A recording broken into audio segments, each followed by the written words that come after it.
আসসালামু আলাইকুম।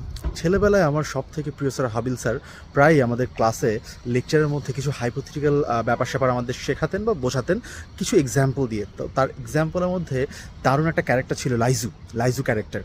যদিও এটা অ্যাকচুয়ালি কাকতালীয় এবং একটা সৃষ্টিকৃত চরিত্র, বাট ওই হাইপোথেটিক্যাল ক্যারেক্টারের মধ্যে দিয়েই আমাদেরকে বিভিন্ন ধরনের হাইপোথেটিক্যাল অ্যাক্টিভিটিস বা ব্যাপার-স্যাপার বোঝানো হতো। যেমন আজকে আমি ছোট একটা ব্যাপার আমি আপনাদের সাথে শেয়ার করছি। সেটা হচ্ছে পৃথিবীতে এমনও কিছু মানুষ আছে যারা আপনাকে ডিসিপ্লিনের কথা বলবে, যারা আপনাকে বলবে মেন্টাল হেলথের কথা, যেন আপনি মেন্টাল হেলথের থ্রু থেকে সুস্থ থাকেন।